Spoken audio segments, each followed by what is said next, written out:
Today we're going to be discussing how to install the A3 M2 top rail. Now, I already had my stock top rail off and removed. I actually had this installed, but I needed to get reference photos of the mounting pattern on this receiver for a different project that I'm filming, so figured, you know what, there's no reference photos on the internet, gonna have to get them myself. Okay, well, this is already disassembled, so might as well turn this into a video as well. Anyways, first and foremost, you're going to need to remove your standard top rail. Now, full disclosure, these are not tight. I just threw these in for the video. More than likely, you'll have to apply some heat because if you didn't know, Steyr actually employs silverback gorillas to tighten all their screws from the factory. So a heat gun, or I've heard people using a soldering iron as well. Just whatever you need to do, get some heat in there, loosen these guys up. And there's two.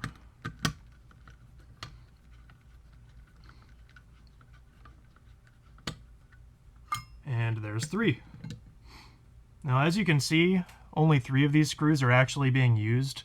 The other 2 are actually there for the A3M1 pattern scopes, rails, etc.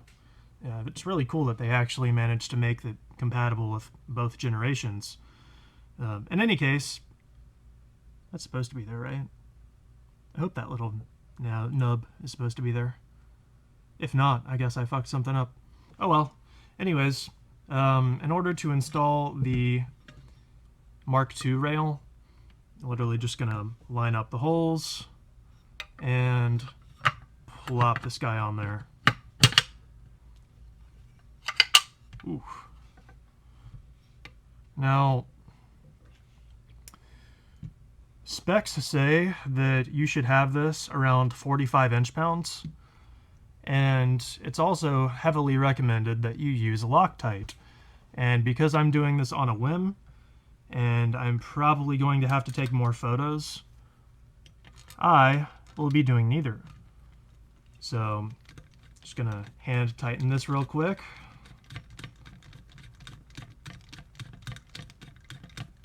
There we go. Probably gonna have to put this one on the bit. There we go.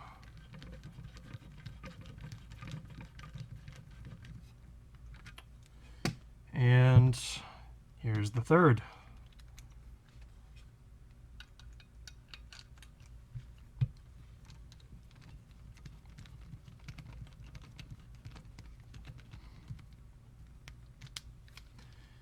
And there you are. We'll just pretend this is torqued to 45 inch-pounds, as the specs say. And now, one thing worth noting is if you're running a suppressor, or, you know, the handguard as well, all sorts of shit, there's a certain order of operations that you'll have to go through in order to actually attach and detach everything. So, first and foremost, we're going to install the barrel.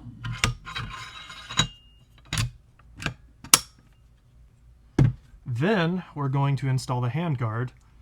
If you're running a suppressor, you'll have to install the handguard first. There we go. And lastly, we can install the suppressor. About tried to put that on the flashlight.